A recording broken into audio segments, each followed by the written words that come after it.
Hey, as it happens, it also again is TLS this time around because it's TLD. Oh, TLD? no, it's TLS. That's what Listen, we're gonna be talking about the performance of Mythic Plus melee specs today, and we're gonna be looking at plus 16s because, as accurately pointed out by you guys in the comments, because we know we listen all the time. We read it.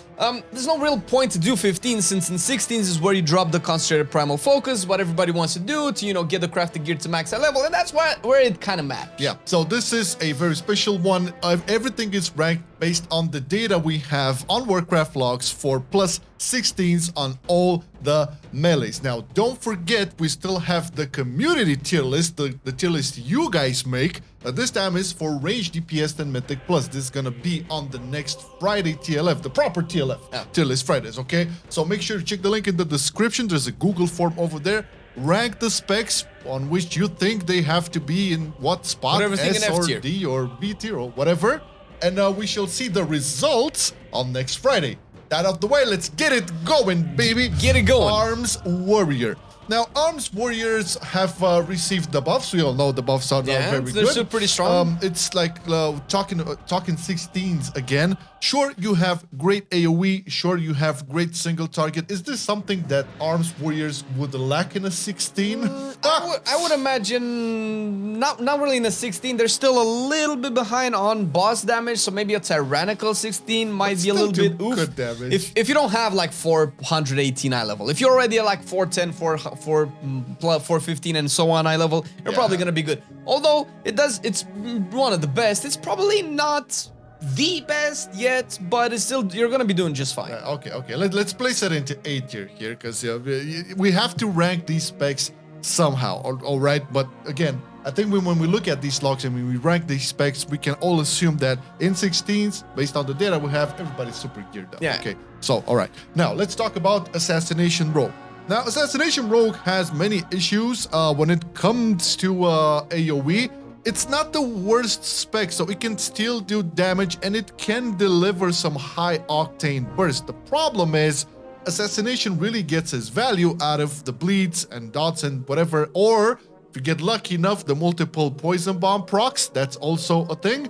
If they have time to pop. Yeah, so this is the main problem in 16s with all of these people being geared to the teeth. The ads will die so fast that your bleeds and poisons will not have the same value. It's the caster syndrome. You might need bigger keys to take more advantage of the potential of Assassination, although you'll still do pretty much more damage if you know what you're doing on Assassination than most people. Oh, for sure. And it can be fun for some people to play it in Mythic Plus. I know I've seen a couple. I played it in Mythic Plus. It's still a chore, but it does feel satisfying to see all of those bleeds start ramping up and doing all of those big numbers and being top of the meters. That's pretty fun. But in general, in 16s, Assassinations go into C tier just because they don't have time to deal that much damage. Everything dies fast. Speaking of C tier, let's talk about Outlaw. Well, Outlaw Rogue, on the other hand, is on the exact opposite of the spectrum, where you kind of like have everything on demand. I guess you would maybe have a problem. Some people maybe still have a problem with Roll the Bones to some capacity, or maybe the fact that they got a little bit nerfed and they don't like it's not as fluid for some people. I don't find it problematic, but I know some people do not find it as fluid as it was prior to the nerfs. However, when you're talking about a 16 and you have an Outlaw that's geared to the teeth, maybe except Algatar Academy, not good offensive, probably. Yeah, not good offensive as well. Yeah, like places where you would pull like more than 8 mobs. Yeah, sure, you can see it not perform as well. But in general, that's the thing. At this point in the patch, everybody's pretty well geared, and if we're gonna be judging people playing specs, we're gonna be judging the people that play the spec the best, and usually they are running high octane groups with tanks that pull a lot, and that's probably why Outlaw is not top of the food chain. Because you're gonna get like 10 targets, 15 target pools, and that's probably Outlaw, where it's gonna be a little bit behind others. Yeah. But it's still, come on, it's Outlaw. I mean, what are we talking about here? 16s? Get the fuck out of here. All right, Survival Hunter, baby. A surprising turn of event. Can do well AoE. It's good. So Survival Hunter is right alongside Arms and Outlaw in A tier, and that's probably because of its damage profile. Survival really scales in like these stupid pools that you probably see people do more comfortably in 16. They just pull like everything, not to mention that if things die really quick, that's actually a plus for survival because its cooldowns and its damage profile and its damage windows don't scale the longer the fight goes on, as with other specs that you probably might see them in S tier or something like that. So actually, plus 16s is maybe the best place to play a survival. You're gonna be blasting pretty much 100% of the time. Yeah, and survival single target is like really, really good. I mean, it can bump it up, especially in tyrannical weeks. So, what is it? Second best? Oh, it's probably second best damage in the game. Yeah. Although it might not have, you know, the upfront burst that Outlaw and Arms has. Its burst is also kind of capped. It won't go as high as an Arms would go, for instance. All right. So definitely an A tier for 16s, no problemo. Now, Enhancement Shaman can blast. Have you seen Enhancement Shaman? What can Enhancement do? What can it not do, actually? I honestly struggle to find like a weakness for Enhancement Shamans in any type of content. I mean, okay, we're talking 16s and Mythic Plus here, but you see Enhancement Shaman doing great in 16s. You see it doing great in super high keys as well. Well, kind of like, it makes sense to be that way. The damage is just insane in cleave, in multi-target, in single target. It just has everything. I honestly don't know what to pinpoint on making a negative about Enhancement Shaman, especially in 16. Oh yeah, well, I mean, we already know that Enhancement is an overall S tier spec in Mythic Plus, if you look at our past tier lists. So it's not, and the thing with Enhancement, it's also S tier here. And oh, what a shock! The issues that might come up in hierarchies don't usually come up for the specs that are in S tier. A tier specs might encounter some issues going into 20s and higher, but those end usually going down to 16s, but that doesn't apply to S tier. S tiers are pretty much good all around. Yeah. So when you see these rankings, you know if you're playing this spec, you're gonna do fine in the 16, you're gonna do absolutely fine in the 20 plus. Next on the list, a Feral Druid. Ooh. Feral Druid, who by no mistake, and I think we talk for both of us here. We're super happy that Feral Druid is just doing massive things, especially in Mythic Plus. I mean, you see it in the MDIs. In 16s, there's really no argument to not have a Feral Druid and not see it perform very, very well. You have like the super bleeding. So this is the thing, right? Past Feral Druid would rely on the constant tick and bleed damage, right? This is a main differentiator, like the upfront damage, you know, from Primal Wrath and all of that. It's way better. Plus, like the cleave, it has boss damage as well. It's just another great all-rounder. So, I mean, not to mention that for a 16, all the utility a Druid can bring definitely will help out and speed up the ride. So, I'm gonna place it in S tier. It's definitely where in the past it might have had the assassination issues. Now it does not. Now it's been fixed, and we can only hope that fix goes on to assassination. Look at Feral, take something, fix assassination. All right, Frost Death Knight, and we've seen clips of Frost Death Knight in specific dungeons. It can blast, no problemo. But there are some issues here. Same old issue? I think I know what the problem is, and I think the main problem with Frost DK is that not everybody knows that you can just go obliteration. Yeah, man. This is the thing. Why do people still play Breath? Like things just die so quick, and obliteration just really slaps. It might just be the best build for Frost DK in 20s, but it's definitely the best build in 16 because you don't have to rely on maintaining a high uptime on a cooldown that might drop by moving from pack to pack. And it will definitely drop since all those packs die really fast. I mean, we've seen the clearest like proof is like you look at Biceps Spawn streams and his YouTube content, you can see Frost DK playing the obliteration build. It's just melting, and it's really good. But unfortunately, people still play Breath, especially in 16, so it's going into a C tier. What are you gonna do? I mean, it's your fault. It's not. Same syndrome as Assassination. Just ads will die very quick and your Breath loses a lot of value, as opposed to other specs who have like on-demand stuff. Like Fury Warrior. Fury Warrior doesn't have that issue. Fury Warrior is similar to Survival, although I think it has less single target, but probably more reliable AoE. I think, Fury has always been a really well-rounded spec. Where it might lack some utility, it still does really reliable damage. It's pretty straightforward to play. You're not gonna be punished by most of anything, realistically. Not in 16s. And definitely not in 16s. It's up there. I don't know if it's like S tier material, but it's slapping. Nah, we keep it into A tier. Definitely better than Survival. I think it definitely shades on cleave targets. Yeah, we can have an argument about boss damage, but then again, I think the most value in 16 is like when you get like those giga pools, chain pools, whatever, then you can see some real big bursts from the Fury as well. Plus, as opposed to Assassination and Frost, you don't really rely on, you know, dots and you know, super uptime on buffs. And you just go there, here I am, let's break shit. Another benefit of Fury is even if you go with like a pod group with a tank that's too afraid to pull, your AoE is pretty much limited to like 4 or 5 targets most of the time, and you're probably gonna kill it before your assassination is gonna do any damage anyway, so that's true. That's true. Okay, next on the list, Havoc Demon Hunter, another like very well-rounded spec.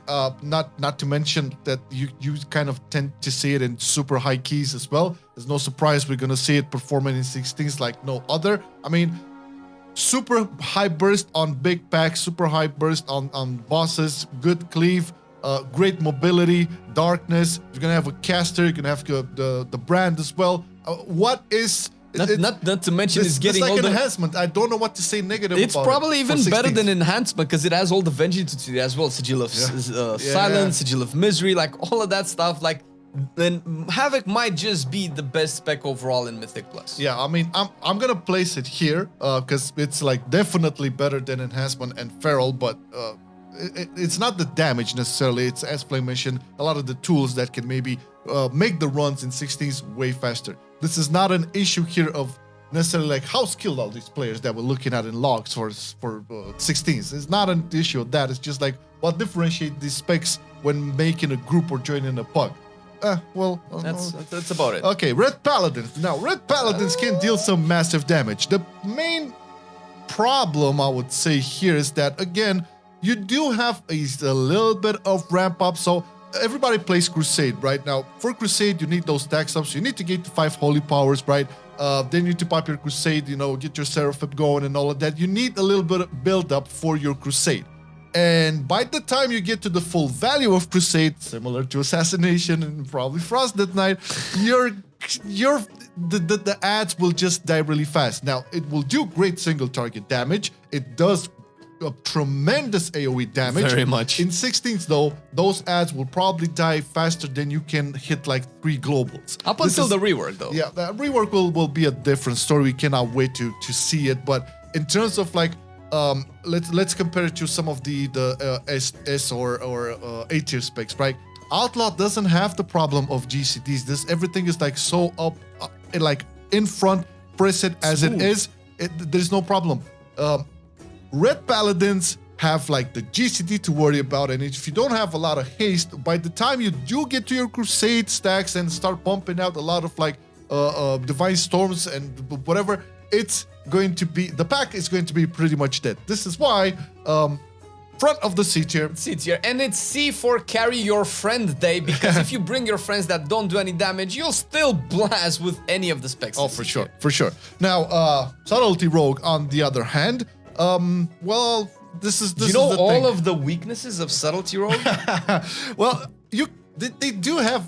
I don't think so. No, it's a pretty perfect spec up there with Outlaw. So even more on demand and access. This is, I think, one of the biggest benefits of Subtlety in keys, regardless of the numbers. 16s especially, the burst, the access to burst and AoE is so fast.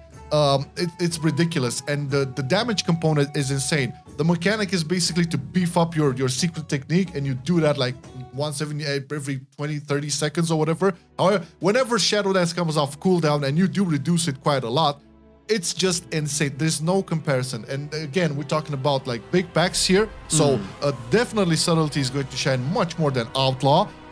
Very good single target. Maybe you can have some problems on cleave, because that's always been a tradition for Subtlety, but not as bad as it was in the past, because you still have now, like, you can spread your rupture to more targets.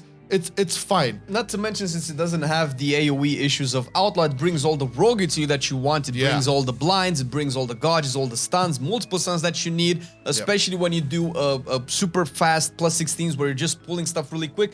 Not a lot of specs can have access to their CC as quick as a rogue would. Yeah, and especially sub. So we shall place it even in front of Havoc Demon Hunter. It's like what you're gonna do. Yeah, it's S tier. But come on, man. Remember Shadowlands? Remember Dragon? Well, not Dragon. It belongs there. It's S tier for Subtlety. Battle what do you for mean? Azeroth. Come on, this is like, it's Subtlety time to shine. It's fine. Next on the list, Unholy. You might Death think Knight. that Yeah. Unholy might have similar issues to Red's Assassination and Frost DK's. However, it doesn't really seem to have that. Its AoE doesn't seem to have the ramp up that you usually need it to, or the setup that you usually need to. Plus, by going from pack to pack, you transition a lot smoother with the Unholy rotation. Not to mention that in Tyrannical Weeks, which is usually where a barrier can be set for a lot of the specs, you True. just melt bosses. Not to mention that if you do have one of the Flavor of the Month classes, Priest, and you get that PI, you're just gonna one-man kill the boss. Oh, for sure, for sure. The boss damage is like almost close to none in Tyrannical Weeks, but you know, a lot of people like tend to like categorize Unholy DK in like smaller keys, or let's say 16s, because of like bursting wounds. Which does require some setup, but you don't really have to play that in smaller keys. You can just go all out spamming Epidemic all over the place, grippy hands and all of that. This is the thing, you don't have to like build up runic power or whatever to just spread everything. Although you do have Val Contagion, it's just not worth it in smaller keys because you don't need that ramp up. You can still have super giga AoE damage with like the plain easy Epidemic build, super good. So that on top of the single target damage, definitely an A tier, baby. For sure. Not, I mean, ramp Is up that or the not. Unholy kit also? You get the AMZs, the AMS, where you can just ignore mechanics. When in a 16, everything just happens way quicker, way quicker. It's kind of like the Rogue argument, where you just have access to your utility to like bypass the speed of the dungeon that would, you know, get you 1,000 bursting stacks if you're playing in a bursting week Yeah, first. Unholy DK is another one of the specs that gets access to it's like mini burst windows really, really fast. So it's very, very potent for 16s. Last on the list, Windwalker Monk. Talking about a spec that, again, doesn't really need that much of a ramp up. Some people would say it is. You still can ramp up shit, but it's not really required or is not that impactful, especially in a 16. I mean, pretty much you can just go in and start blasting, no problem. Big packs, no problem. Single target, decent enough. I wouldn't say it's like the best, but it's still really, really good. And it won't matter that much in a 16. Yeah, this is okay. We can talk Tyrannical, and maybe there you can have some problem. But again, this is one of those specs that can move all over the place. Huge ass utility, especially in a melee meta. Mystic Touch brings a lot of value there. Not to mention Ring of Peace and all that. So there's no denying the utility. If that is paired up with like super giga damage in AOE, big ass packs, well. Where would you put Windwalker? That's the thing, because the AoE damage is so high, so accessible, so bursty, that even if it does have a little bit weaker single target than a lot of other specs in its tier, it's probably going to compensate that through the speed of clearing AoE packs. It's S tier, boys. It's S tier. I think I'm going to put it in front of Pearl, just to be safe. Pearl is really good as well. Now, looking at this image... no B tier specs. No B tier specs, no D tier specs. This is basically... based on a couple of differentiators. Now, if we pull up the logs, and I mean, if you really want to get nitpicky about it, sure, a red might have a harder time doing a 16 than an arms warrior, but at the end of the day, everybody that's doing 16s, assuming that you have your catalyst charge and you have your tier set, and you're around 400 eye level, which is more than most people have, you'll probably do a lot better. So I think we can probably put red a little bit higher. I think that's where red is. I think Assassination. Assassination, this is the thing. Assassination can get that burst really, really quick. So if it's like the highest geared player in the team and he knows what he's doing, yeah, sure, you have like a super complicated opener. I'm talking here, what am I talking? Algatar Academy, for example. This will definitely go into an S tier as well. Frost DK, you play Obliterate, that's S tier, no problem. You know, Outlaw Rogue, you shout out, yar! You basically press your buttons in the correct order using the correct priority while saving the correct buffs. It's not an easy spec, but it's still S tier for sure. Arms Warrior, you know the buffs, you know Execute will just melt all over the place. Fatality, get the fuck out of here. Okay, it's S tier as well. Fury Warrior. It just blasts pretty much everything. You bleed, you shout, you charge, you do all of the stuff. I think it's S tier too. Super smooth. And I mean, I talked about survival, where it has problems in AoE. It doesn't really, because if you have cooldowns up, everything is gonna die. And the bosses are a joke, so S tier, I think so. What about Unholy though? Unholy... That's, just whatever, man. Just put it in this. Listen, guys, this is the honest truth. This is the honest truth about 16s. Like, looking at the logs, everybody's like so equal. No, it doesn't matter whatever melee spec you decide to play. If you're only thinking about doing 16s and getting that primal concentrated focus and getting farming, valor, or whatever, any melee spec will do great. Look at the performances here. These are people that are 100% geared to the teeth. I think their skill level is more or less the same, and there's, in terms of like pure damage, there's not that much difference to be held. So I know there's a lot of you out there who think like, oh my god, if I'm not playing the spec that's meta or that's being S tier in a tier list, I'm not gonna get invited.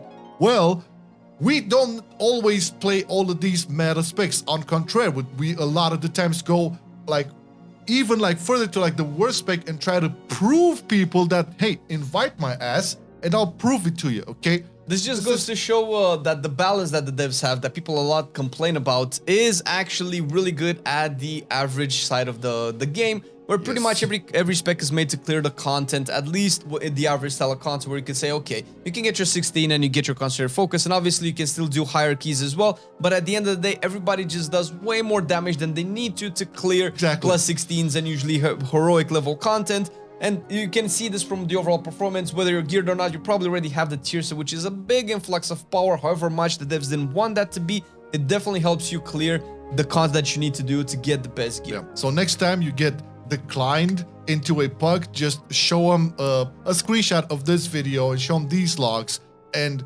make people understand that it doesn't really matter what's meta or not, especially in a 16 environment. You know how to play that spec, you'll be top of the meters. That's as Marcelian Online basic guarantee. as it is. Okay, just play what you find fun. And if you cannot get invited into pugs, join a guild, find a group of people, do something. It's an MMO, come on. Yeah, you kind of need a group of people like our patrons who are supporting the content. Thank you guys for loving us and doing everything that you can to help us do our content a little bit better, a little bit more frequent and all of that good stuff. I don't know how much you love us, but it's clearly something of very, very much help on still making all of these videos possible. And if you want to join the team, check the link in the description. You can always check out the tiers. There's different goodies for you there, wallpapers for your characters, you know, bloopers, Patreon monthly chats, a dedicated exclusive Patreon podcast, a lot of good things over there. It supports the content. So thank you for watching the video. See ya next time. Bye. Bye-bye.